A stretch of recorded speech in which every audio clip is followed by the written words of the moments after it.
tarde. Bem, vamos iniciar as comunicações orais, lembrando que cada pessoa ou em cada trabalho terão entre 10 a 12 minutos, tá? E já que fazendo um acordo com todos vocês, tem um dos autores que precisa apresentar e logo em seguida se ausentar, tá? Então, a gente vai fazer na dinâmica seguinte: apresenta e questionamentos, ok? Lembrando que a gente tem que cumprir os horários, tá? Então, o primeiro trabalho de hoje o trabalho é intitulado O Autor e a Medida, uma guinada biobibliométrica, de autoria de Diogo Xavier da Mata e Gustavo Silva Saldanha.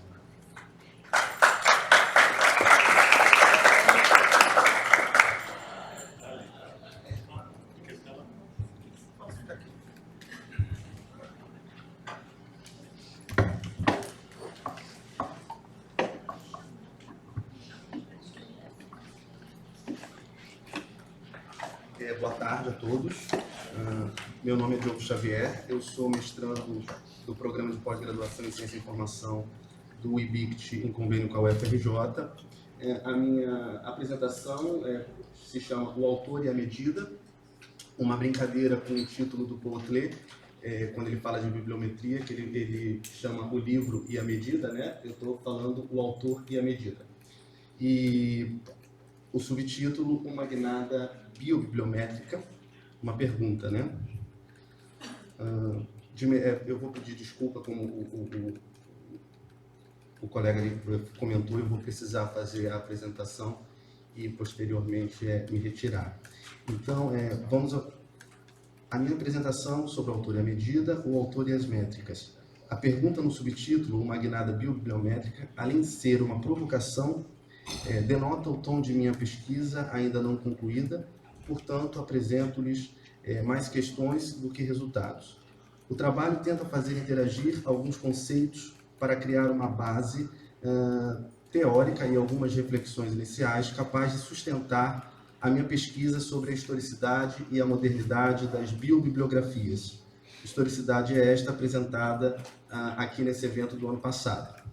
Alguns conceitos que permearão o meu trabalho serão autoria, bibliografia, a biobibliografia, a bibliometria e a nossa tão atual produtividade, né?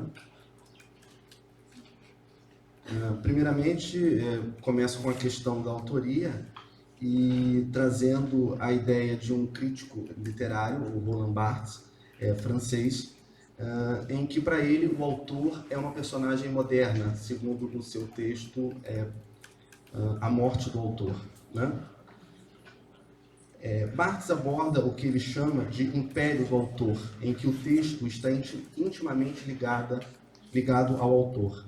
Ele é a maior autoridade do texto, o autor possui a verdadeira e legítima interpretação do seu texto. É o que ele chama de império do autor. No entanto, segundo Barthes, o sujeito, na verdade, bastaria para sustentar a linguagem.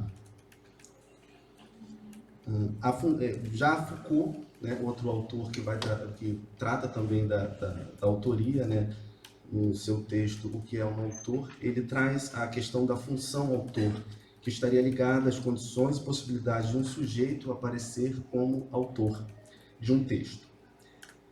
A noção do autor trata, então, da individualização na história do conhecimento. Trata-se de um recorte baseado no indivíduo autor e não no sujeito autor. Também trago a professora Naira Silveira, lá da Unirio, que ela traz uma discussão muito interessante sobre a autoria ou a responsabilidade sobre os textos ou sobre o conteúdo que a gente vem produzindo. A foto que eu utilizo é do fotógrafo Eduardo Canap, publicada no Jornal da Folha de São Paulo. No caso, é uma das estantes do Real Gabinete Português de Leitura, em que tem vários nomes de autores e pessoas importantes da biblioteca, denotando assim traços bibliográficos também na própria arquitetura da biblioteca. Passo agora a falar sobre a biobibliografia, que seriam fontes de informação que conjugariam informações biográficas com informações biobibliográficas, ou seja, o autor e o conteúdo. Informações biográficas com informações bibliográficas, perdão. No caso, informações sobre o próprio autor, né, sobre a pessoa, e também sobre a sua produção bibliográfica, sobre os seus textos, os seus livros. Na nossa perspectiva, a bibliografia está inserida em diversos territórios da própria linguagem, em que se possa identificar uma função autor e que se relacione às obras do indivíduo. Podemos analisá-la enquanto forma, no sentido de uma forma bibliográfica, também enquanto prática, no sentido de uma técnica, uma arte, ou como um método. Apesar desta noção ser pouco difundida ainda ou debatida no nosso meio, de tradição anglófona ou francófona, este conceito é bem utilizado em países hispânicos, como o México e a Espanha, debatem bem o conceito de bibliografia. A noção bibliográfica, formada pelas noções de autoria e obra, ou autoria e bibliografia, sofreria, no caso, as tensões que a modernidade vai causando a esses conceitos de autoria, bibliografia, obra. Quero dizer que, tendo sido impactada, no caso, como nos conta Barthes, lá na questão da autoria, que o autor é uma personagem moderna porque ela vem sendo tratada muito pelo capitalismo e pelo positivismo, né? O capitalismo, o Chartier mostra muito bem isso, né? Com os direitos de autor, os direitos de copyright, como que o capitalismo vai modificando a noção de autoria no tempo. Poderíamos pensar em uma noção bibliográfica que, ao equacionar autor e obra, indivíduo e produto, trata de uma produtividade na medida em que a obra se torna produto e o autor proprietário e ou produtor desta mercadoria. Aqui é um exemplo de uma bibliografia do Paulo Freire. A Dias Mendes, a Isabel Dias Mendes, lá do México, ela já propôs uma forma de catalogação das bibliografias, no sentido em função do autor, né, como autor expresso, bibliografias coletivas, nacionais, por sexo, por raça, por estado religioso, por época, bibliografias individuais ou de um escritor, né? Então, esse é o trabalho da Isabel lá, nesse sentido de já trabalhar com a classificação dessas obras bibliográficas. Agora, a noção de bibliometria. Em artigo recente, publicado no dossiê do último Arte da Bibliografia, a professora Júlia Cripa aponta o Edson Nery da Fonseca como um dos protagonistas da implantação da metodologia bibliométrica no país. No livro organizado por Edson Nery, Bibliometria, Teoria e Prática, ele nos dá algumas bases para a nossa discussão. Como, por exemplo, tem um texto do Poetler que está traduzido no livro do Edson Nery, a parte de bibliometria,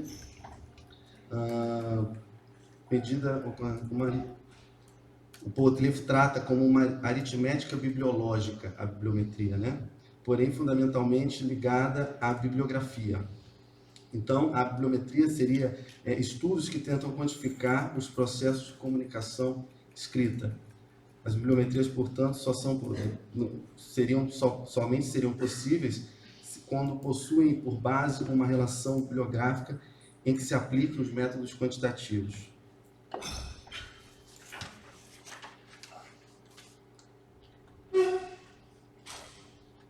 Agora, biobibliometrias é a minha pergunta, no sentido em que quero chamar a atenção para uma parte do texto do Otlet, em que ele diz que estatísticas eram aplicadas a dicionários biográficos com a intenção de demonstrar a superioridade de um autor sobre o outro. Eram medidos os elogios e a extensão dos verbetes nestes dicionários. Podemos pensar, a partir do que nos conta Otlet, que na sua época já se tentava estabelecer uma ordem, um tanto quanto hierárquica, entre os autores. Alguns adjetivos como ilustres, marcantes, célebres, grandes, memoráveis, eram comuns nos títulos dos dicionários biográficos do século XVIII e XIX, consultados na GALK, a Biblioteca Digital Francesa. Os dicionários biográficos, sem dúvida, são fontes de informação bibliográfica. A hierarquia imposta pelos adjetivos e pela extensão dos verbetes, como relatado por Otlé, podem ser chamados de biobibliometrias, na medida em que exercem uma certa forma de biopoder baseado nas informações biobibliográficas desses indivíduos? Suspeito que sim, o que nos levaria a outras perguntas. Onde estão os dicionários biográficos modernos? Ou seja, onde estão as fontes de informação que não cessam de descrever e de classificar, direta ou indiretamente, não só as obras, mas as obras e seus autores? Onde estariam as nossas biobibliografias modernas? Minha suspeita é que no campo científico brasileiro, por exemplo, a própria plataforma de currículo Lattes, ela desempenha bem esse papel, na comunidade científica, né, como fonte biobibliográfica, em que somos usados aqui, já foi falado aqui na parte da manhã, para medir autores, né, medir pesquisadores, cientistas, a partir das suas produções. No campo social mais amplo, das relações sociais mesmo, político, culturais e econômicas, temos algumas como o Facebook, o Twitter, por exemplo, eu posso considerá-las, se a gente pensar na questão da forma biobibliográfica, nós continuamos tendo um nome de uma pessoa, algumas informações biográficas sobre ela, e uma bibliografia no sentido do que essas pessoas escrevem, ou postam na questão do Facebook e no Twitter, né? E ainda, quais as estratégias métricas que se aplicam a estas fontes? Quais seriam as estratégias já descritivas no próprio discurso biobibliográfico que captam esses indivíduos para já pensarmos uma montagem bibliométrica, né? O currículo Lattes, com certeza, ele já é estratégico para essas verificações métricas. E quais seriam os seus efeitos, né? Eu penso que essas informações biográficas, sendo usadas como indicadores das condições sociais e de vida de cada indivíduo, poderiam nos dar avaliações, comparações e metrias mais conscientes e consistentes. Não somente pensando a quantidade, mas uma quantidade possível de cada um segundo as suas condições. Esse seria um importante efeito da bibliografia na minha concepção. Algumas referências que eu utilizei, né, o Barthes, a Dias Mendes, o Edson Nery, o Foucault e o próprio Otlé. Obrigado.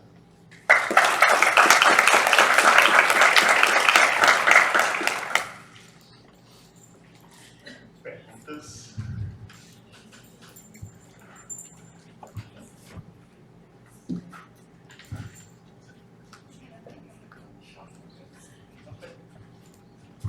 Bom, primeiramente, parabéns pelo trabalho, Diogo, Gustavo. Quando você se refere a um certo pioneirismo dos dicionários biográficos da época de Otlé, né, como fonte para biobibliografia, achei bastante interessante, uma boa sacada. Só que esses dicionários eram escritos por alguém, né, falando de outros, levantando dados. E aí, quando a gente traz para essa realidade das redes sociais de hoje, né, Lattes, Face e Twitter, são os próprios autores que se autobiografam, né, ou colocam suas bibliografias, enfim, no caso do Lattes. Ou pensam que estão se autobiografando, inclusive, né? Então, a gente pode pensar que, em certa medida, não em sua totalidade, mas em certa medida, a bibliometria que a biobibliografia que até então, ou na época de Otlé, seria feita por especialistas, críticos, enfim, pessoas que lançam um olhar para os autores, agora passa a ser uma autobiobibliografia, porque são eles mesmos que se alimentam ali, alimentam suas redes e falam de si e de suas obras? Então, eu na verdade, de imediato assim não saberia responder. Mas a questão entre as bibliometrias, as bibliografias, como você estava falando, é porque num pensamento bibliométrico, a gente está pensando, acredito eu, em bibliografias, na questão do conteúdo, na questão dos textos produzidos, numa questão do texto, né, de uma lista de textos, vamos dizer assim, a grosso modo. Quando eu estou propondo uma noção de biobibliometria, eu estou pensando justamente em fontes de informação que já tentam estabelecer uma ordem do indivíduo, que ela está sendo organizada. Por exemplo, de manhã foi bem falado aqui, por exemplo, o professor André falou que no Biblioteca Universitária do Conrad Gessner tem vários verbetes, né, são nomes, né, de pessoas, né, no caso. Então, eu estaria pensando em fontes de informação, no caso, que já trariam como ordem de descrição, ou ordem de organização, o nome, a própria pessoa em si. Porque aí a gente está, eu acho que no nível do indivíduo, né? Seria isso. Alguma mais? Obrigado, Diogo. E...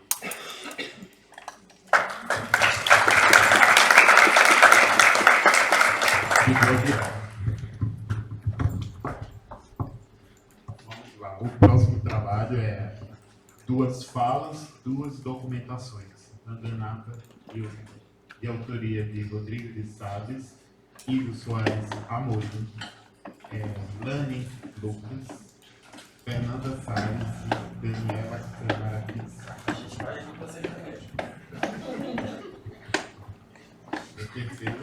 Lembrando, viu? É 10 minutos para os 2. Já voltamos.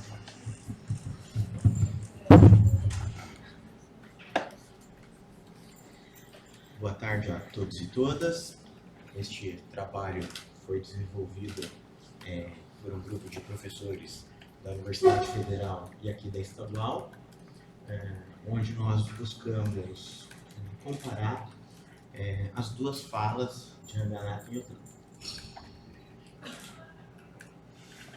A ideia principal deste trabalho é compreender a noção de bibliografia e documentação. E por quê? Porque, de fato, existe, sobretudo aqui no nosso país, uma perspectiva hegemônica de documentação fundada principalmente no Tratado de Documentação de Othran. Nesse sentido, visando mesmo a temática e a proposta do evento, a nossa intenção foi explorar outra noção de documentação, com Ranganatha. E para delimitar essa comparação, nós partimos de 2 documentos: o Tratado do Othran e um livro do Ranganatha que ele dedica a discutir a documentação indiana. Para justificar este trabalho, a documentação ela se apresenta de forma consolidada pela perspectiva do Othran e ainda é pouco explorada pela perspectiva de Ranganatha. Por isso a gente busca uma ideia não hegemônica, sobretudo de documentação, com base nesta obra específica de Ranganatha. A pesquisa ela é teórica, bibliográfica, qualitativa e comparativa. Bom, uma forma de contextualização da nossa pesquisa, identificamos que o surgimento da bibliografia na antiguidade, um marco mais relevante, um dos marcos mais relevantes é a publicação da bibliografia do Gessner. Os processos principais da bibliografia são os processos de descrição dos livros, sobretudo pensando em extração de dados como autor, resumo, extrato. E o produto é, sobretudo, a lista com referência aos livros. E a documentação, enquanto prática, ela é imprecisa no surgimento, porém, podemos datar que a documentação surge com a primeira conferência internacional de bibliografia. A primeira vez que surge o termo bibliografia nos textos de Othran em 1903 num boletim do Instituto Bibliográfico. E o processo classificação e o processo já com qualidade analítico-sintético, e o produto principal, sobretudo nessa perspectiva atletiana, é a formação de repertório. No caso, repertório bibliográfico universal. Agora, para a parte de apresentação dos resultados, eu passo a palavra para o meu colega. Eu falo daqui. Eu sou mais velho que você, eu fico sentado. Bom, como o Igor falou, o Ranganatha ele é muito mais referenciado na nossa área quando a gente vai falar de outros assuntos, organização de conhecimento, classificações, etc. e tal. E quando a gente fala em documentação, a gente já tem meio que cristalizado, meio que consolidado uma visão francófona atletiana, isso não é novidade para ninguém. O Ranganatha, quando escreve esse livro, Documentação, Gênese e Desenvolvimento, é um livro de, sei lá, mais de 300 páginas, onde ele está se propondo a realmente falar da documentação. Ele diz, recorridas vezes, se tratar de uma documentação indiana, uma documentação que ocorre de fato na Índia. E foi aí que a gente quis comparar com essa visão eurocêntrica ou francófona do Atleti.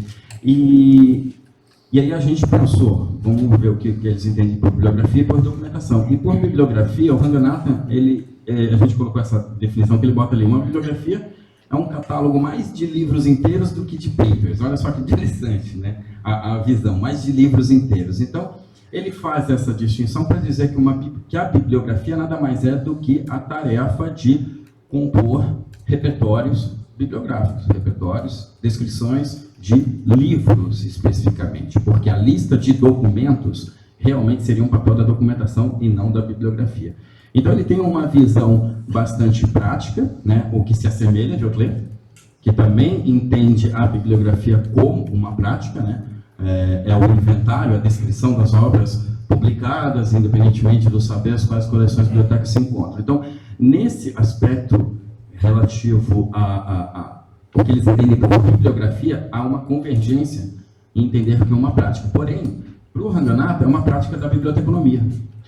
É muito curioso a gente colocar os dois em comparação, porque diferente do Autler, que é um bibliófilo, é um cara que vai falar de documentação a partir do documento, então ele vai propor toda uma discussão de elementos epistemológicos a partir do objeto documento, bibliófilo que ele é. A fala do Ranganatha não se descola do Ranganatha bibliotecário. Para ele, a documentação é uma prática, apenas um fazer dentro do universo biblioteconômico. Então, ele fala a partir da biblioteconomia. Então, para ele, esse fazer bibliografia é um fazer do bibliotecário. Né? Eu acho que eu falei o que tu ia falar, né? Com relação ao Autler, né, ele pensa o universo, o âmbito científico da documentação, é a bibliologia, ou a documentologia. E é engraçado é curioso a forma como ele utiliza o termo documentologia, porque surge, ora, como sinônimo de bibliologia e ora como uma segunda face com a documentação. Quando ele coloca como sinônimo da bibliologia, a documentação está hierarquicamente no nível abaixo. Mas, e aí então nós temos documentologia, hierarquicamente no nível abaixo, a prática da documentação. Em outro momento, ele coloca que a documentologia é justamente uma segunda face, o verso da documentação. A documentação é a questão prática, e no mesmo nível, só que numa outra dimensão, a questão teórica é a documentologia. Bom, agora com relação à documentação, né? Aqui eles começam a divergir um bocado, né? Porque nitidamente a gente tem, de um lado, o Autler tratando a documentação como uma ciência, ou como um campo, como uma disciplina, e por outro lado, o Ranganatha trabalhando a documentação pura e simplesmente como uma prática do bibliotecário. Né? Aliás, ele é bastante irônico ao longo desse livro, porque ele diz que estão se inventando uma nova nomenclatura aí, chamada documentalista, para tentar se livrar daquela visão de que o bibliotecário é o atendente de bibliotecas. Então ele está sugerindo, e ele é bastante irônico em várias passagens do livro, dizendo que o documentalista nada mais é do que um pedacinho do bibliotecário, porque o bibliotecário é o que tem a expertise para de fato fazer a chamada documentação. E quando ele fala em documentação, ele está se referindo sempre ao ambiente especializado. Os exemplos que ele coloca nesse livro, Ranganatha, é sempre no universo, no domínio da indústria ou no domínio do mundo dos negócios. Por quê? Ele já está aí falando de um domínio especializado, como se a documentação fosse um fazer do bibliotecário para um domínio especializado. Né? Então, como se o documentalista, no caso aí para o Ranganatha, a gente pode inferir que o documentalista para ele nada mais seria do que o bibliotecário especializado. O bibliotecário especializado, mas que não trabalha em bibliotecas especializadas, mas sim tem que lidar com esse universo de indústria, esse universo do mundo dos negócios. Porque para ter a eficiência no mundo dos negócios era necessário ter um eficiente trabalho de documentação. E aí ele vai definir a documentação pura e simplesmente como um termo genérico que denota duas atividades. O trabalho de documentação, que ele liga diretamente com a catalogação, que para ele o trabalho de documentação nada mais é do que a antiga catalogação, e ele fala antiga em 1973. Ele já fala antiga catalogação. E o serviço de documentação, que ele faz analogia direta com o serviço de referência de biblioteca. Então, é curioso a gente perceber que realmente documentação para ele é um fazer do bibliotecário, que nada mais é do que a junção do trabalho do catalogador com o bibliotecário de referência. Para ele é isso que é a documentação indiana, e ele enfatiza isso, né? E é o fazer do bibliotecário. O Watley, vocês observam que, pelo contrário, né? Ele já vai entender a documentação como um conjunto, a documentação entenderemos tanto um conjunto de documentos como a função de documentar, ou seja, informar por meio da documentação. E ele fala dessa prática, só que sempre amparada e subsidiada por um arcabouço teórico. Preocupação de quem realmente está querendo desenvolver um discurso científico para a documentação, diferente da visão totalmente pragmática e utilitarista da documentação, segundo o Ranganatha. É importante dizer que eu só tomei conhecimento daquele texto do Ranganatha, que ele trata a documentação como teoria social, hoje, quando o Gustavo falou aqui. Pode passar. Bom, com relação ao locus epistêmico, o locus epistêmico, ou melhor, a localização epistêmica da documentação, segundo os dois. Para Ranganatha, está bem claro, o locus epistêmico é a biblioteconomia. A biblioteconomia é a ciência. Tá? A documentação se insere dentro, ela é um ramo da biblioteconomia. Tá? E ela nada mais é do que a soma dessas duas atividades, que é o serviço de referência com o serviço de catalogação. Já para o Watley, ele vai localizar a documentação dentro da chamada bibliologia. A bibliologia é a ciência, a bibliologia é o campo epistemológico ali, onde se inseriria a documentação, essa documentação falada a partir do documento, e não falada a partir da prática de um profissional, como acontece no Ranganatha, né? E aí a gente colocou alguns aspectos que convergem e que divergem. O que converge nos dois é justamente a questão da bibliografia, porque a bibliografia para os dois é uma prática de construir repertórios, descrever documentos, ponto. Divergência sobretudo com relação à documentação, porque enquanto o Watley tem uma visão de uma prática fundamentada num corpus teórico e com discussões epistemológicas, para o Ranganatha, simplesmente, essa prática é derivada de atividades biblioteconômicas, né?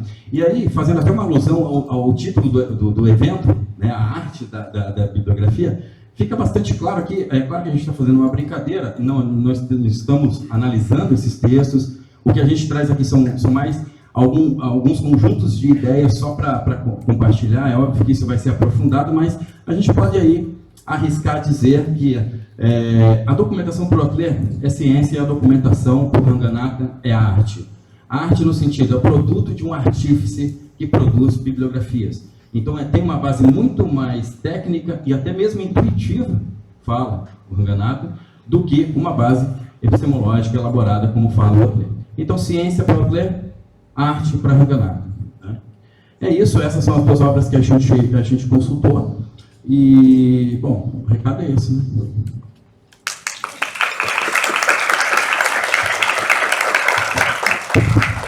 E, gente, perguntas? Gustavo. Fala daqui. Não.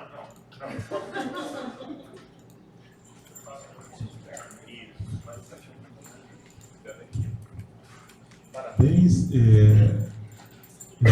Nanda e Igor, né? E Daniela. Ilan. Isso. Cadê ela? Agora colocou o barco.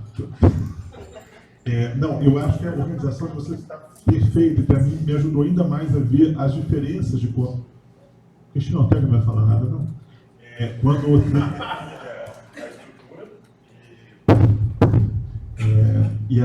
estrutura de onde parte o pensamento kantiano e para onde ele chega, no tratado da fonte, depois o Ranganatha. Essa fonte, quem descobriu foi o Vinícius Menezes, eu orientando, os orientantes, atingem diretamente o percurso que sempre avança na nossa direção, e ele falou, Gustavo, você sabe que isso foi em 2015, tem um livro chamado Social Bibliográfico. Não está funcionando. Vai a posição Vai. que coloca. Isso. Estou parado aqui agora, não foi. Olha aí, está vendo você? Eu vou atrasar a fala, se não está com ele, eu estou preocupado com isso. Mas, uma curiosidade, ele pega as 5 leis da biblioteconomia do ponto de vista social e faz uma interpretação completa sobre o que é a bibliografia. Eu acho que, como percurso depois do julgamento, talvez até para a pesquisa, no sentido de publicação, vocês pegarem essa obra, que eu vou mandar por e-mail para vocês agora, e compararem o que é a bibliografia dessa fonte Ranganatha que vocês pegaram com esse texto, que para mim foi um estudo fantástico, que vai da estética à ética bibliográfica que o Ranganatha escolhe. 350 páginas também, chamado Bibliografia Social. Então, agora já passo para a Cristina.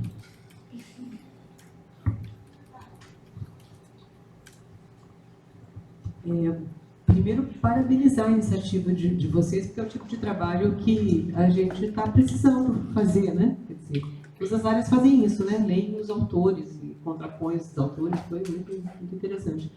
Eu vou falar basicamente o que eu tinha dito ali com relação ao trabalho do Gustavo, que talvez o Shira e o Ranganatha, né? Isso eu tenho percebido há bem pouco tempo, eles tenham seguido uma trajetória parecida, que era de pensar a bibliografia, ou falar da área no sentido de uma prática bibliográfica, né, ainda que com referencial ali da biblioteconomia, e daí quando surge a documentação, né, entre esse discurso, né, que vocês mostraram como o Ranganatha, ele vai ficando com... a leitura que eu faço é que é uma certa dificuldade de colocar, né, como se ele tivesse colocado a documentação ali na biblioteconomia, né?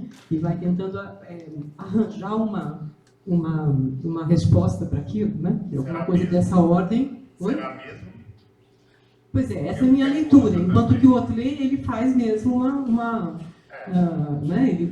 Ainda que o texto dele seja pouco científico sob o ponto de vista de como a gente conhece hoje, né? Mas é um esforço mais teórico, né? Quer dizer, tem uma construção de conceito. Mas é que tem alguma coisa que acontece no idioma inglês que é de um outro jeito. E a gente vê no Shira também. Né? É uma dificuldade de entender a documentação. E depois de entender aquilo que se chamou de ciência da informação. Né? Então, mas até para fazer jus ao evento que está falando de bibliografia, né? É interessante como quando essas pessoas estão no referencial da bibliografia, parece que as coisas caminham melhor. Né? A coisa estava ali colocada. Depois é que vão surgindo essas outras propostas e vai dando essa dificuldade de explicação do mundo. Mas tem alguma coisa que acontece em língua inglesa que sempre fica muito mais com cara de ruptura, que as pessoas têm dificuldade de lidar, e o que acontece em solo europeu é diferente. Né? Então, depois do Otley mesmo, né? Quer dizer, os autores franceses que falam de bibliotecários e documentalistas, ou depois que vão falar do que foi a ciência da informação proposta nos Estados Unidos, etc., eles são muito mais críticos, muito mais consistentes. Né? Tem uma coisa mesmo que de visão de mundo, que é de outra ordem. Não é? Então, acho que são coisas que a gente precisa avançar mais para entender onde nós chegamos. Né? Então, parabéns para você, gente. Só comentar, essa obra do Ranganatha... Peraí, calma, o Carlos quer falar, e aí a gente já aproveita. Desculpa.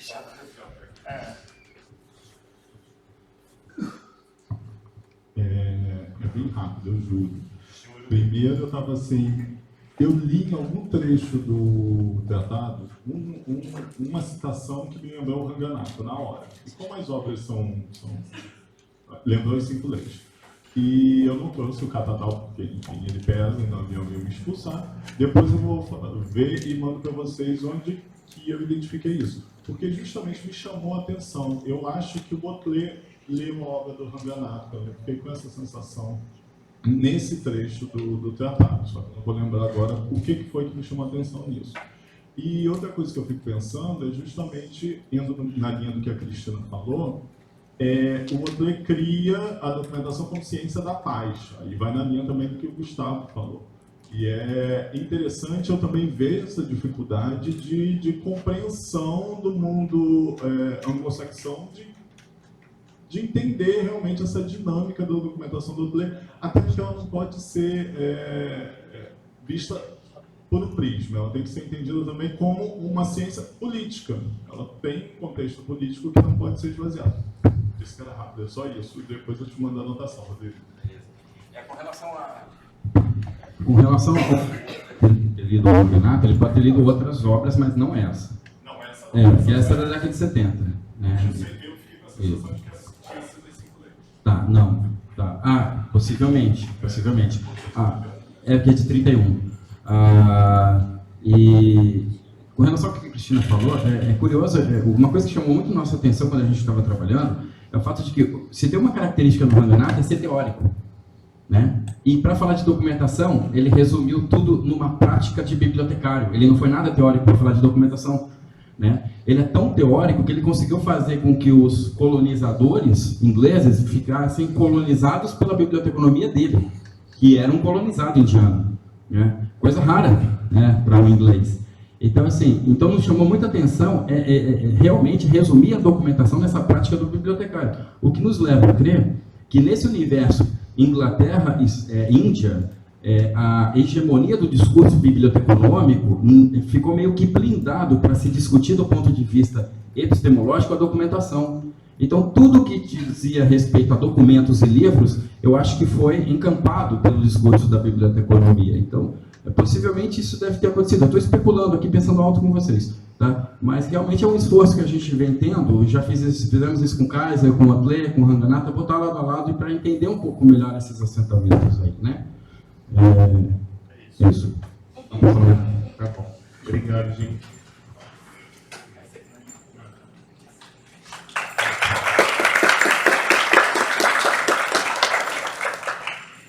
Vamos lá. Próximo trabalho. A materialidade da coleção Mário Aristides Freire sob a ótica dos valores de monumento de Israel. De autoria de Lucileide Andrade de Lima do Nascimento e Janete Aparecida Ferreira Martins.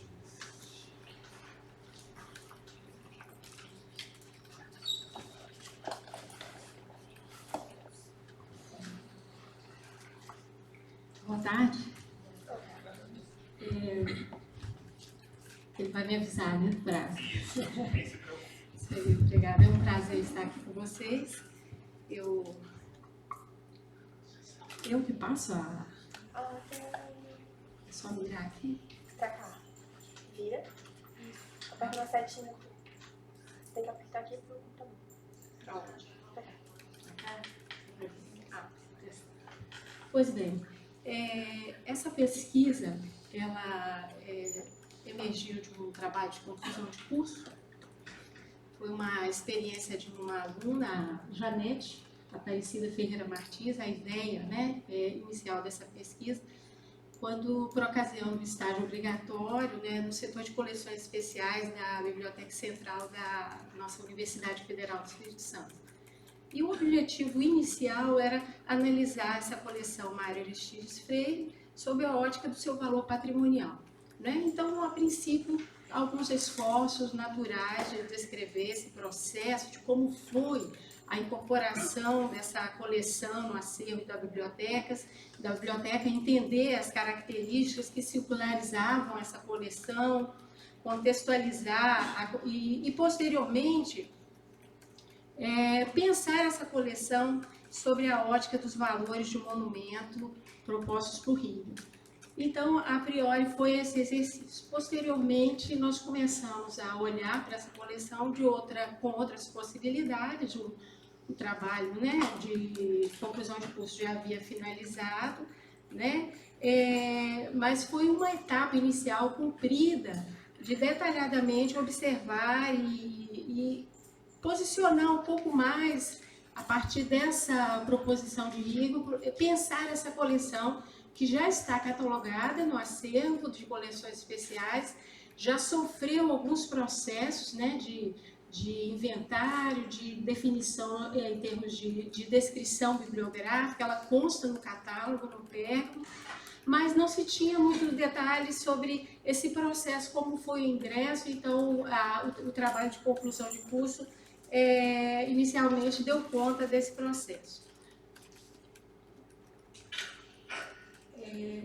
Nessa etapa agora, nós pensamos, né, resgatamos esse esforço no sentido de pensar a potencialidade dessa materialidade, né, dessa coleção, sob a ótica dos valores, trazendo um pouco a discussão desse autor e pensando essa obra de Rigo, as proposições dele de uma forma ainda muito incipiente, esse posicionamento de Rigo sobre o valor contextual do monumento.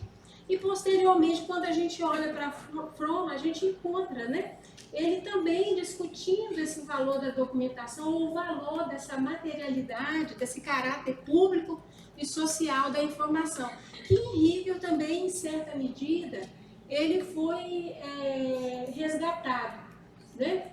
Então, rapidamente, Mário Aristides Freire foi um político, uma personalidade do nosso Estado, do Estado do Espírito Santo, né, e que atuou politicamente, socialmente, com engajamento, foi alguém que lidou e defendeu afoitamente a criação do Instituto Histórico e Geográfico, é alguém que, além de político, escrevia, né, puxou uma veia jornalística por influência do pai, que também era dono de uma escola. Então, é uma personalidade pública muito conhecida e que é imensamente citado e que deixou para a instituição esse legado, né?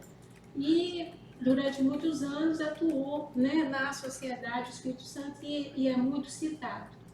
Pois bem, essa coleção ela é volumosa, já sofreu tratamento do ponto de vista bibliográfico. A gente vê que é uma coleção realmente pessoal, de fundo pessoal, e ela tem um detalhe interessante. Além dessas obras clássicas, livros, periódicos, ele guardava inclusive folhetos e ele tinha a prática de sobrescritar os textos. Então a gente olha para a coleção, o que ele não concordava, ele escrevia do lado, aquilo que ele publicava, ele guardava o recorte e depois reelaborava.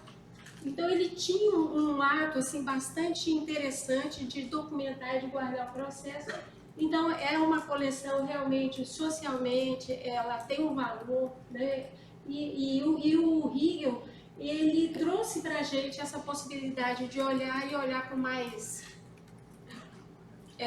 com menos técnica, no sentido de não cumprir o protocolo da descrição, mas a gente ultrapassar essa etapa e pensar outros valores. E é justamente que o Hegel faz, né? Segundo Hegel, o monumento, né, ele testemunha essa atividade humana, né, e ele foi um dos pioneiros no sentido de considerar esses valores, né, atribuir valor aos monumentos como um instrumento de estudo para classificar regras de conservação e de tombamento. Hegel, ele é austríaco, né, filósofo, historiador, e o que se tornou um livro foi apresentado numa conferência, e nele ele, um pouquinho antes dele, presidiu uma comissão para revisar a legislação de conservação austríaca, dos monumentos austríacos.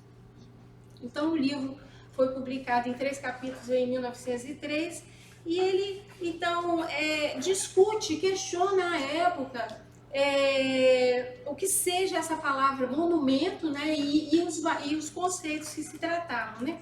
Ele basicamente vai distinguir o monumento, né, definir esse conceito dos monumentos intencionais daqueles não intencionais. Os intencionais remetendo àquilo que geralmente se atribui a um objeto quando ele é criado para trazer à memória um fato, uma história. Então ele diz, olha, essa ideia de intencionalidade não é, esse monumento intencional não é aquele tipo de monumento que a sociedade moderna se refere, o moderno que ele defendia à época, né? E ele vai dizer algo importante que depois Fromm também vai trabalhar em outra medida, né? Não comparativamente, mas vai remeter à questão da materialidade. Não é a sua destinação original que confere às obras a significação de monumentos. Somos nós sujeitos modernos que atribuímos.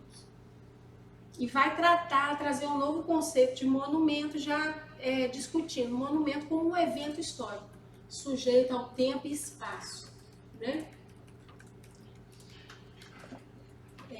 Então, ele vai trabalhar alguns valores, vai atribuir alguns valores, e principalmente esse valor de rememoração intencional, no sentido de propor um repensamento. Olha, não cabe mais somente olhar para os monumentos pelo marco histórico, por aquele valor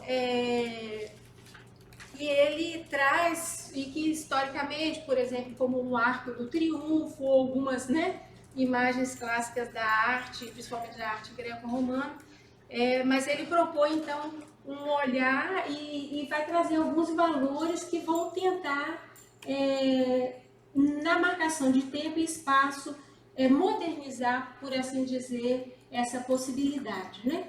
Inclui aí esse valor de uso e vai relativizar o que era muito enfatizado na época, que é o valor artístico. Então ele vai dizer, olha, esse valor artístico precisa ser relativizado e nós precisamos repensar o que se chama de arte, porque tudo pode ter o seu valor artístico, né? E vai atribuir um valor mais prático, instrumental, e as possibilidades de realmente de trazer novidade. Ele diz em alguns trechos, olha, o antigo, se ele não for contextualizado, ele é feio, porque ele é velho, ele pode ser sujo, ele é roto, nós precisamos reler, né? Em algum momento ele fala. E numa segunda parte, a ideia é articular essa discussão, né? Em andamento, estamos trabalhando nisso, a discussão da obra de Liga com a obra de Fromm, pensando esse posicionamento sobre esse valor contextual do monumento e Fromm sobre esse valor que o documento, no seu caráter material, público, né, social dos sistemas contemporâneos, atribui aquilo que se chama a materialidade da informação, né? Em ambos a gente observa, assim, né, inicialmente, essa preocupação com essas condições materiais de apropriação, né, em Hegel dos monumentos e em Fromm dos documentos, né? Então, Fromm vai apontar para a documentação para além dessa função comunicativa, né? E esse papel da documentação é um papel que ele salienta, né? É um papel importante para estabilizar a informação a partir, e ele usa isso, né, a partir desse pensamento de Foucault sobre os enunciados. Então ele vai dizer, né, importa a gente pensar não do que a informação diz, mas, ou do que revela, mas pela sua existência em si, que só pode ser observado pela materialidade. Faz uma crítica, em algum momento, ele utiliza essa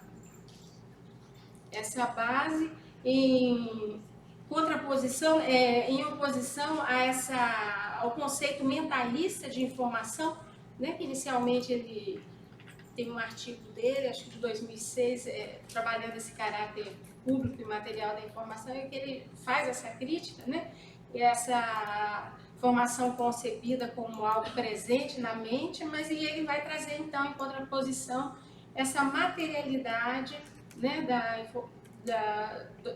da informação, porque ela permite o entendimento desses aspectos justamente públicos e sociais que a informação tem e que o documento ou a documentação é capaz de explicitar, né? Então, segundo Foucault, esses documentos, trazendo agora essa fundamentação a partir de Foucault, Fromm, ele vai dizer que os documentos como os enunciados têm uma materialidade pronunciada capaz de disparar eventos de acordo com usos, acabou já 2 minutos, com usos e apropriações, né? Com seus usos e apropriações, né? Então ele vai dizer, olha, as rotinas institucionalizadas têm a possibilidade de estabilizar essa materialidade da informação nas coleções documentárias, né? Então o peso da documentação, ela vem, né? E ele cita alguns exemplos na ciência, quando a escrita ela vai estabilizar o discurso científico, nas instituições, né? Quando, pensando agora a coleção MAF, né? A organização, né? A coleção documentária, ela vai definir algumas categorias, por exemplo, vai inventar quem foi o MAF, vai descrever, né? O Mário Aristides Freire, e essa figura, pela coleção, por essa análise, essa rotina institucionalizada, cria uma categoria, esse tipo, essa personagem, né, na história política capixaba. Né? E hoje ele traz uma outra dimensão importante para a gente pensar que hoje, depois de sistematizado, né, alguns ambientes web, hoje, eles, independente da ação do indivíduo, eles geram algumas categorias que podem incluir ou excluir. Nós temos exemplos de, às vezes, determinadas palavras, determinados conjuntos, grupos de pessoas são criados à revelia, por conta do monitoramento de dados, da junção de dados. O próprio Fromm vai citar a criação de uma categoria, o suicida. Não se falava em certa época do suicida, mas foi o agrupamento de dados, uma análise documental, né, um volume de dados gerado, que permitiu que essa categoria fosse cunhada, e a documentação teve um papel essencial nesse sentido. Então, são discussões que nós estamos abrindo. Para finalizar, então, essa questão, né, da materialidade em Hegel e Fromm, nós estamos caminhando para uma melhor definição. Então, em Hegel, a gente tem a discussão do monumento, né, ambos apontam para a importância dessa materialidade, né, em Hegel, a partir da compreensão dos testemunhos dessa atividade humana situada no tempo, no espaço, né, observar o monumento como um evento histórico, porque ele é contextual, ele é situado, cada época vai atribuir um tipo de valor e isso vai definir as regras de conservação. E em Fromm, né, a partir da compreensão desses aspectos públicos e sociais da informação, podemos estudar a documentação para estudar a informação propriamente dita, né? Discutindo o quê? A necessidade de fazer escolhas baseadas em juízo crítico sobre as razões mesmas de conservar os documentos. Isso em Hegel, porque atribui uma responsabilidade maior, né, e mais crítica a quem cuida, a quem vai conservar e vai trabalhar as noções de conservação e restauro do patrimônio. Né?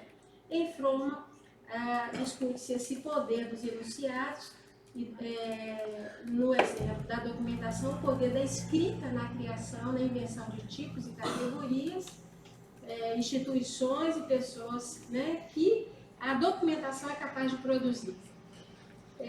Discute também a inserção dessas práticas de restauração no debate sobre cultura, uma prática mais crítica, né, realmente política, pensando cada decisão como realmente um ato de cultura, um valor de rememoração que ele discute justamente quando ele propõe o repensamento dessas próprias práticas, e esse discurso e essas proposições de Hegel foi justamente no sentido de revisar essas práticas que geralmente concentravam uma maior propriedade para o valor artístico naquele momento. E em Fromm, né, a gente traz na perspectiva, né, dessa análise a coleção, pensar em Fromm que a materialidade da coleção Mário Aristides Freire inventa o próprio Mário Aristides Freire, né? e traz a possibilidade de pensar um papel social, né, um papel público e social para essa coleção, né? E finalizando, as consequências, as possibilidades que nós temos, né, de pensar as consequências e o efeito dessa materialidade, seja do monumento ou da informação sobre a vida social e sobre essas possibilidades de apropriação direta que nós temos da informação. Obrigado. Vamos lá. Alguém tem perguntas? Vamos passar aqui. Passa a bola. Nervosa, eu contemplo. Tá. Tá, tudo bem. Tá para discutir. Você queria falar? Não, vamos falar. Boa tarde. Parabéns pela pesquisa. E não é uma pergunta, você foi apresentando o trabalho, eu fiquei pensando aqui que você trabalha com o Hegel, né, um dos teóricos da conservação e restauração, que você contextualizou aí como é que ele faz esse documento. E na conservação e restauração existe uma discussão com relação ao Hegel, quando se relaciona esse texto aos documentos gráficos, a dificuldade de fazer essa conexão, porque Hegel estava falando de um contexto de guerra, de destruição do patrimônio construído, né, de explicações, e era isso que ele estava... tem o fim dessa preocupação de proteger esses bens, e várias pessoas continuam usando na conservação e restauração, na própria bioeconomia, esse texto dele que é belíssimo.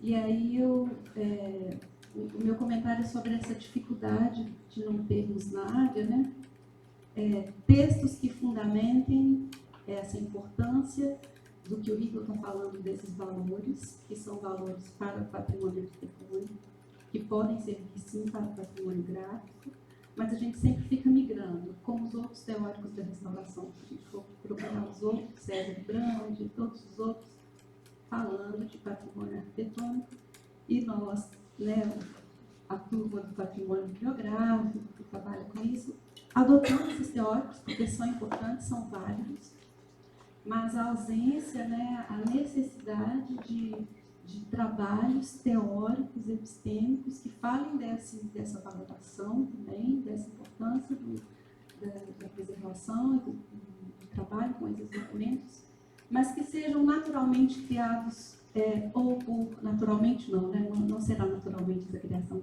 mas que nasçam dentro da biblioteconomia para esse trabalho que é tão específico e importante, que é a preservação desses documentos. Então, é só um desabafo, assim, um desabafo de parabenizar o seu trabalho e também de incentivo, porque eu imagino que pode ter sido também uma angústia dessa pesquisa, né? Não encontrar teóricos que falem sobre isso. A gente tem que ir atrás do teórico da restauração, atrás da turma do patrimônio, mas não necessariamente da bibliografia falando sobre isso.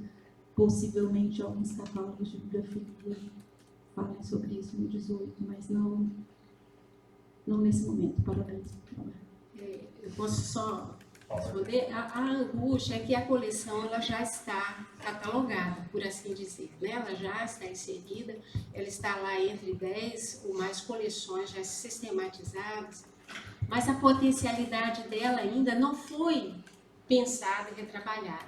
E Hegel é um autor que ele não distingue o valor da coleção escrita. Ele valoriza e diz, olha, tal qual, né, a documentação é tão importante quanto, né? E, inclusive, relativiza essas superdimensões que se traz hoje para aquilo que é arquitetônico, distinguindo da documentação. Né? Então, foi uma descoberta para a aluna e para nós muito prazerosa no sentido de aliviar essas angústias, né? Mas hoje a coleção ela foi tratada, está no catálogo, mas ela não entrou ainda numa fase em que nós podemos, de fato, repensar, rememorá-la, por exemplo, atribuindo uma maior potencialidade para esse valor de uso, para qualificar a apropriação. Foram feitas cópias impressas de mais de 400 fotografias que foram recuperadas, guardadas, armazenadas, mas que não foram digitalizadas. Então estão lá guardadinhas, não podem ser fotografadas, e não é uma crítica ao setor, porque as condições objetivas nem sempre permitem, mas há o que fazer ainda, há muito mais, quando nós vamos pensar estes valores que poderiam ser trabalhados em termos de realmente reconstruir socialmente essas potencialidades, porque ele ainda reinterpreta, a coleção ainda, ela tem uma discursividade, tem uma vitalidade que precisa ser melhor trabalhada. Bem, André. Só também um comentário muito breve, como a Diná, e talvez é só uma sugestão também do ponto de vista biográfico, né? Porque um dos pontos que você colocou na sua observação seria justamente essa dificuldade de se aplicar, né? Até mesmo do ponto de vista metodológico, um possível sistema de valores para o patrimônio, independente de sua categoria, né? Parece que esse é um ponto crucial do trabalho de vocês, mas é o próprio texto clássico, que eu falo já com a Mayra sobre esse texto do Piano Menezes, né? Que é justamente o campo do patrimônio cultural, uma revisão de premissas, que ele coloca em xeque historicamente, inclusive, uma série de sistemas de valoração do patrimônio e como que a gente poderia, então, repensá-los a partir da experiência do contemporâneo. É uma sugestão bibliográfica somente. Menezes? O Piano Menezes, né? Professor lá da Universidade de São Paulo. E que, no fundo, o que ele está propondo é uma nova leitura do sistema de valoração do patrimônio, né? Surgindo naturalmente, se distanciando naturalmente de uma abordagem mais tradicional e vinculando muito mais a questão do outro, né? Então, eu acho que isso pode ajudar bastante, inclusive porque o discurso do Piano nesse texto, ele não está circunscrito, por exemplo, ao patrimônio arquitetônico, mas a gente consegue fazer uma leitura que se aplica, inclusive até acho que eu ia conversar com a Diná sobre isso, nesse debate sobre a atribuição dos critérios de raridade, talvez para os conjuntos bibliográficos nós poderíamos fazer um exercício dessa natureza, né? Então, não abandonar por completo a ideia do critério de atribuição de raridade, mas talvez criar um outro sistema, que seria um sistema de valoração documental para o campo do patrimônio bibliográfico, né? Eu me lembro quando eu li esse texto do Piano, e trabalhamos em sala de aula também, na pós-graduação, me ajudou muito. E aí, no momento que você falou sobre essa tensão que surge no trabalho de vocês, talvez seja bem interessante essa proposta, tá bom? É uma sugestão, na verdade, bibliográfica, tá bom? Ok. Alguém mais? Então tá, obrigado.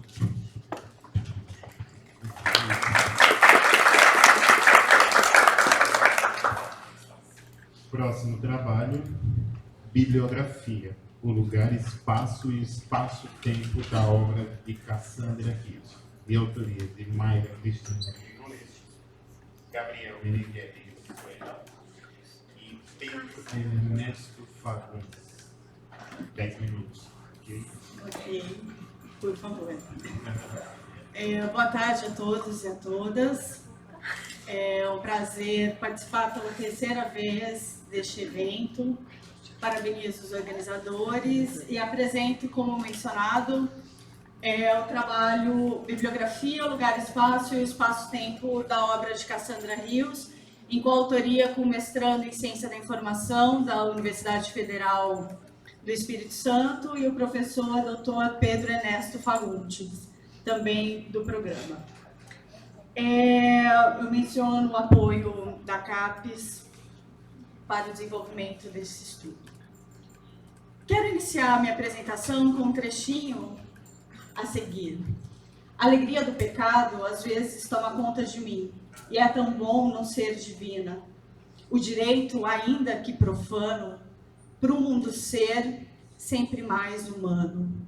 O direito de enunciação e materialização de conteúdos pornográficos e eróticos. O direito de enunciação e materialização de homossexualidades. O distanciamento do sagrado, de pseudonormalidades, de pseudopatologias, de prerrogativas morais e de dispositivos legais normalizadores e punitivos. Podemos observar a autora Cassandra Rios a partir destes distanciamentos. Olhar, então, a uma autora que iniciou suas publicações aos 16 anos, nascida em 32 e falecida em 2002, olhar as obras dessa autora é nos colocar diante, talvez, como a gente tem pensado como hipótese, para uma fonte de expressão e informação significativa para a contemplação de alguns elementos, de alguns objetos e finalidades do que foi a ação da Comissão Nacional da Verdade no Brasil.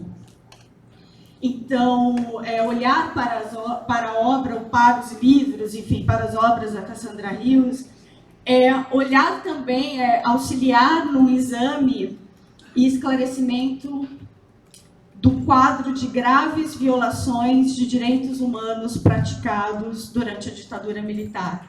Esse exame, essa verificação, que tem por finalidade efetivar o direito à memória e à informação. Mas em que medida, então, nós conseguimos verificar e retratar esses crimes cometidos contra os sujeitos LGBT+, durante a ditadura militar? Quais foram, efetivamente, as fontes documentais utilizadas como base nesse processo de retratação? Essa foi uma das nossas questões. Contextualizamos, então, a proposta de pensar essa questão a partir do que nós apresentamos como lugar-espaço. Qual que seria esse lugar-espaço da obra de Cassandra Rios? Pensamos o lugar-espaço a partir do ato institucional número 5, que aumenta, digamos assim, que amplia o cerceamento às liberdades individuais, às liberdades de expressão, as ações que de alguma forma fossem contrárias ao poder vigente, ao poder autoritário vigente, ao Decreto-Lei número 1077 de 1970, porque efetivamente começou a estabelecer os critérios mais precisos para averiguação de obras, de livros em específico, de publicações em específico. Anteriormente nós tínhamos outros dispositivos, mas não os critérios que a partir de 1970 começam a ser estabelecidos. E o lugar e espaço também dos próprios pareceres de censura às obras de Cassandra Rios entre 1975 e 1981. Pensar o espaço-tempo seria um deslocamento desse lugar e espaço institucional. Seria, portanto, uma forma de pensar como sobreviveram esses autores, como que essas editoras elas sobreviveram, como que esses leitores eles se aproximaram ou se distanciaram desses autores e de suas obras. Então, é essa dinâmica que a gente pensa nesse espaço-tempo. E um outro deslocamento possível, que poderia ser tanto de um espaço-tempo como de um outro lugar-espaço, seria pela Lei 2.527, de 2011, a Lei de Acesso à Informação. Estamos lidando com qual informação? Temos efetivamente informação sobre tais sujeitos, sobre tais práticas? A Lei 2.528, que institui a Comissão Nacional da Verdade, que tem o objetivo, dentre os objetivos e finalidades, essa retratação dos crimes cometidos contra os direitos humanos, e, em específico, o relatório de 2014, volume 2, da Comissão Nacional da Verdade, o capítulo Ditadura Militar e Homossexualidades.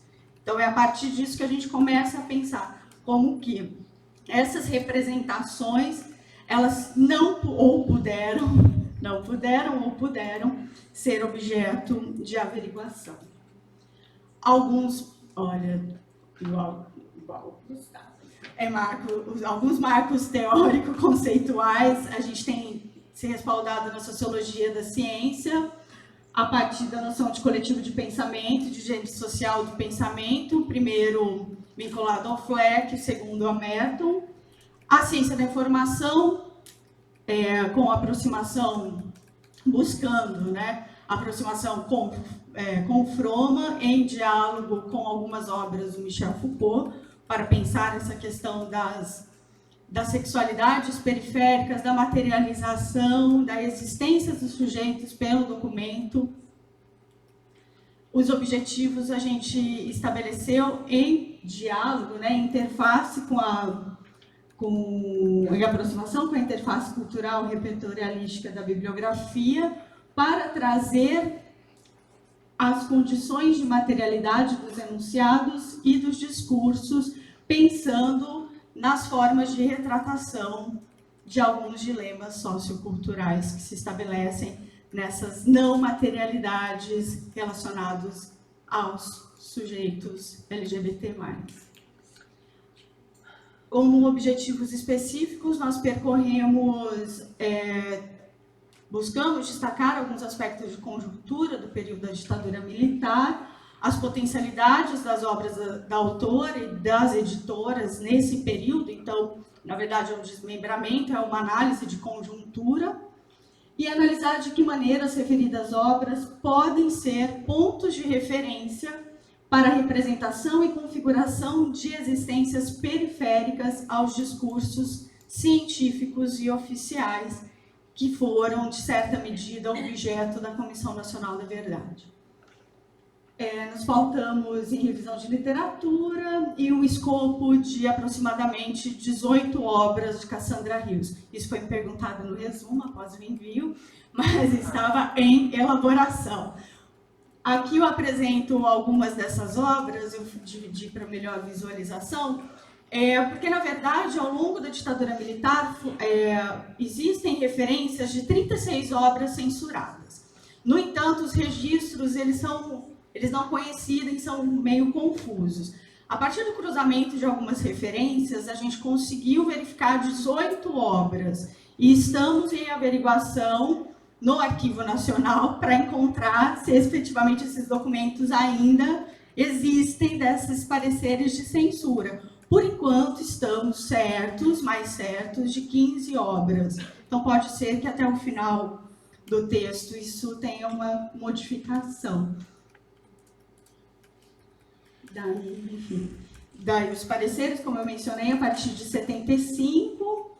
É interessante a gente perceber que nos anos de chumbo a gente não teve tanta ação vinculada à censura de livros, enfim, porque talvez a moral e bons costumes estivesse no segundo plano, enfim, existem algumas análises nesse sentido.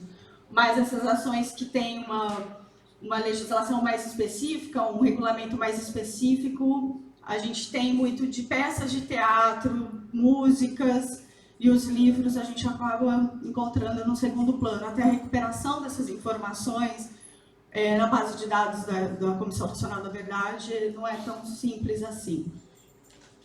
O desenvolvimento, então, conforme em alinhamento com os objetivos, é trazer, então, essa conjuntura da sociedade brasileira no período da ditadura militar, alguns apontamentos sobre o mercado editorial,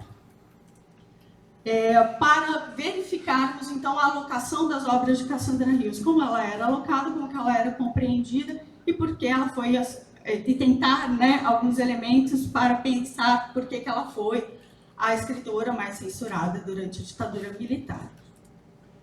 As potencialidades dessas obras, né, a partir de relações entre saberes e poderes sobre o sujeito, saberes e poderes sobre as práticas desse sujeito, saberes e poderes que, de algum modo, puderam sustentar os crimes cometidos, as violações aos direitos, enfim, o cerceamento de uma série de possibilidades de existência. E pensar nesses coletivos de pensamentos periféricos, inclusive coletivos de pensamentos, sexualidades periféricas contrárias à própria autora mesmo, que de alguma maneira tivessem vinculações que poderiam garantir uma aproximação, mas que geravam um afastamento.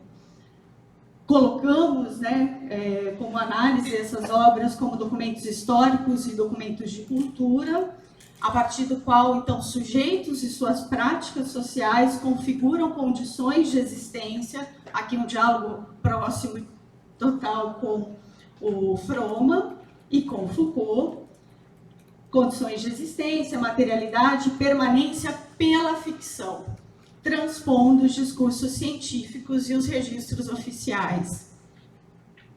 A gente tem algumas considerações preliminares, porque ao verificar o Relatório Nacional da Verdade, nós verificamos que eles apenas mencionam Cassandra Rios como a mais censurada por conta das suas obras, mas assim, um relatório cuja parte, a ditadura e a homossexualidade, a mais censurada, eles não se desenvolvem. Então, esse foi o primeiro elemento que nos colocou a aprofundar, a um olhar mais preciso sobre essas obras e como elas teriam, né, poderiam ter essa potencialidade como auxiliar nesse processo de averiguação dessas tantas representações. Então, a dificuldade de identificação e reconhecimento da diversidade de violências sofridas pelos sujeitos LGBT+, e pelos que anunciavam homossexualidades no período da ditadura militar. Outra questão que nós trazemos é que os documentos oficiais, eles não garantem a retratação das violências praticadas contra os sujeitos LGBT+, menos a promoção de instrumentos para fomentar o direito à memória e informação. Que memória, que informação é essa que esse instrumento, que esses relatórios da Comissão, por exemplo, Nacional da Verdade, tenta fomentar?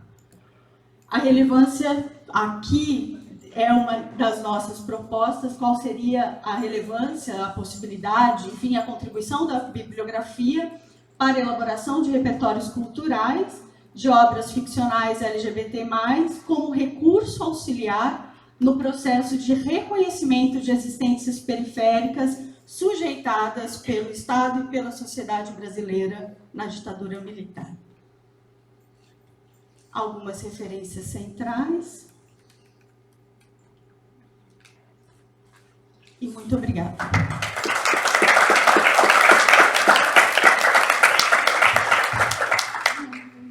Perguntas, comentários?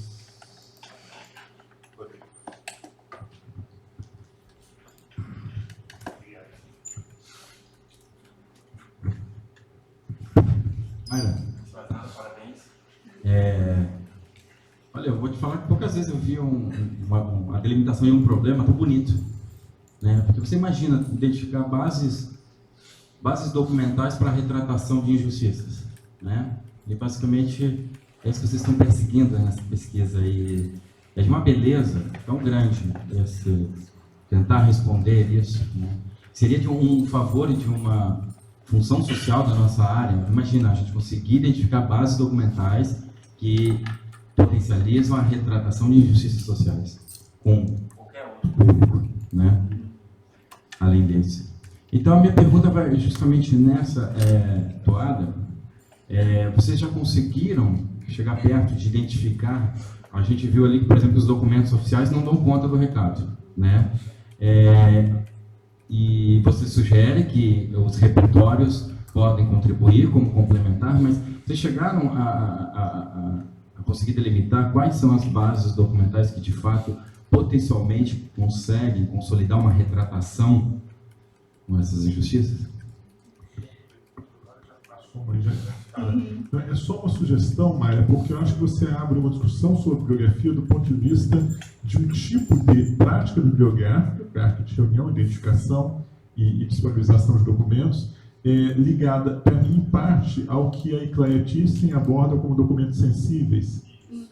Mas eu não sei se, no seu caso, o termo bibliografia sensível seria um construto muito interessante, porque eu acho que não se trata só de documentos sensíveis, eu acho que tem algo mais interessante do ponto de vista crítico-social, e a minha sugestão é que você explore para pesquisa, para publicação, um conceito, bibliografia, alguma coisa que reflita essa dinâmica aí. Várias sugestões podem vir aqui, mas é bem interessante por conta do conteúdo, do teor de caráter tênue que esse tipo de informação que você está manipulando bibliograficamente remonta.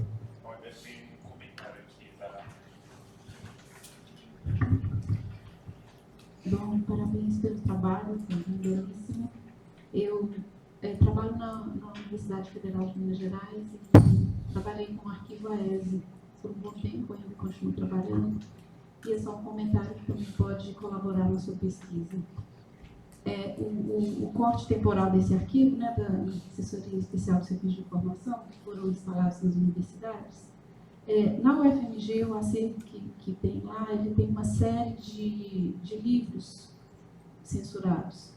E a Cassandra Rios está lá nessa listagem. É interessante você fazer essa consulta. E depois eu te passo as bases de dados para você consultar. Mas algo muito interessante é que alguns alunos eram presos por terem alguns livros nos seus escaninhos, e dentro desses alunos que iam, né, que eram levados pela polícia, a Cassandra Rios está lá também nessa listagem. Então, não deixe de consultar esse arquivo, que pode colaborar na sua pesquisa. É só um comentário para ajudar na pesquisa lindíssima.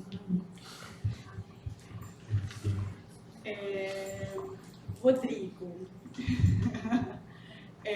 de fato, assim, nenhum documento, na verdade, os documentos, eles, a partir das nossas análises até o momento, eles servem para identificar. E nesse sentido, de uma forma, já que identifica, é porque existe o crime. E o que acontece, em muitos casos, é porque não havia registro sobre.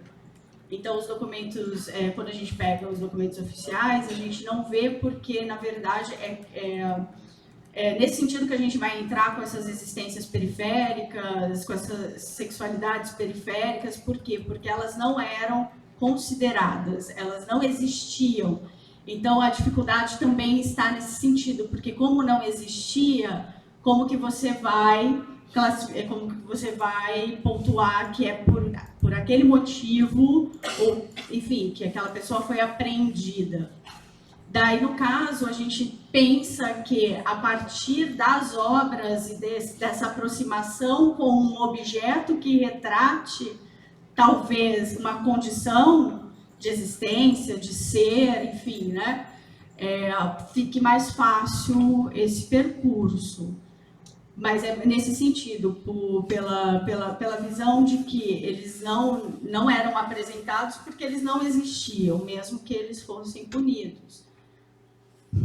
Mas, enfim, seriam tanto nesse sentido. E, Gustavo, vamos tentar. Pensaremos con cariño. Un comentario nada más. En la Biblioteca Nacional de Argentina hay un área de derechos humanos y esa área genera también entrevistas con familiares que están, no sé si los registran de manera bibliográfica o registros. Sí, están las entrevistas, están en el catálogo y se pueden acceder. Tienen la metodología de entrevistar familiares de desaparecidos. Y la Biblioteca Nacional de Perú, también el Museo Nacional de Perú, trabajaba sobre la realización de muestras sobre qué pasó. Por eso es interesante que estas instituciones, tanto museos como bibliotecas, generan producción documental. No solo los archivos de memoria, sino también las bibliotecas, que cuando no están los archivos o el Estado no se ocupa de registrar todo lo sucedido, las bibliotecas también generan essas ações. Sim, a Comissão Nacional da Verdade também teve essa metodologia de coleta, enfim, né, de entrevistas.